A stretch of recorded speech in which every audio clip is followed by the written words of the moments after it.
What drives you to do what you did? Like, I mean, and not as like some cheesy kind of classic podcast answer, but I'm genuinely curious of ha, ha, what in your mind makes you who you are. I mean, to go out and do the stuff that you're doing, and to come from blue collar trades. My family didn't have much.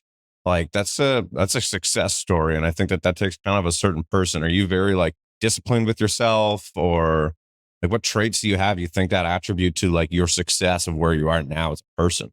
I have a huge chip on my shoulder, right? The chip on my shoulder is like so big that it can hardly fit on this video screen, right? And like the chip on my shoulder comes from a being a woman in construction in a way, right? Like you definitely do not want to be a blonde female carpenter in your teenager years. That makes no sense. Like you hear everything that is confined as being like, whatever. Everybody's against you, right? And like you also don't want to be poor in a society that is European societies are still driven very much by like whose family you're from and so on, right? Like the family name and so on. And I was just not from one of these families. And so in my youth, I was told I cannot do certain things over and over again, right?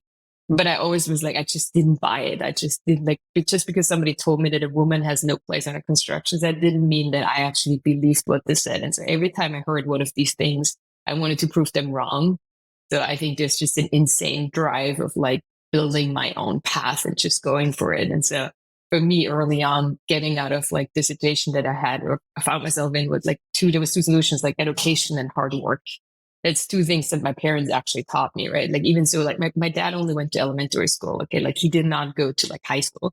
But even though that, like he didn't have the opportunities and my mom didn't have the opportunities, they told me like, hey, there is free education, right? And like when you work hard, you'll get somewhere. So that's just something that like I got early on and I believe in that until this day. And by now it's just like I've gotten that for like how far can I go? Right? Like, if you get to like a certain, it's not really much like where am I at right now, but the distance traveled is more important for me than the point where I'm at.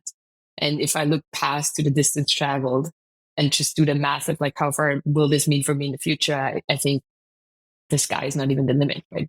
Yeah, I resonate with that. Definitely, my saying throughout my life was always, and now, I mean, our company slogan literally is like work harder. And that's kind of like we really brand with that. Yeah, I have it tattooed on my body. It was the first tattoo. I used to come into the office every day and or I'd be out on the job site and I would always have a Sharpie and I'd write on my forearm, like work harder. And then eventually one day I'm like, well, I might as well just get this permanently put on my tattoo. And it was just kind of like a slap in the face. It'd be like, dude, if you're being lazy, like get the hell up. Like, let's go. Like nothing is handed to you. Like, let's chase our dreams. And although I think you probably are a very book smart person, I'm not so much, right? So everyone always tells me like work harder, and I'm like, or work smarter, because that's stupid to say work harder. And I'm like, well, when you're not smart, you can't work smarter. All that's left is working hard. And I know a lot of people that I went to school with that have a lot of fancy degrees and they're wasted. They're not doing anything with them. And I'm like, because they have no work ethic. So I think that those two things go really hand in hand. And I think with you, because you kind of maybe have both those, you have the work ethic and you're dialed in on what you want to do and you're super smart and you're able to succeed at that. One thing that you were saying, and a lot of people always say like, don't try to find success, to prove somebody wrong or to prove people wrong. It should be for yourself. But to me, it kind of, and I don't agree with it. I think that it is good. I have people that I'm like, yeah, I'm going to do this just so you can see one day, because like I'm a human being. That's what it is. I'd be lying if I said that that wasn't true, but I could kind of get that vibe from you that maybe, I don't know, like you do, like you said, you have this chip on your shoulder and you've always told, you can't, and you're a woman in construction. So there's got to be some part of you that's doing what you're doing to be like, hey, look at me go. It's for sure it's one part of it, right? I don't think it's the dominating force. It's like I'm just going to prove people wrong. That would be a waste of my lifetime.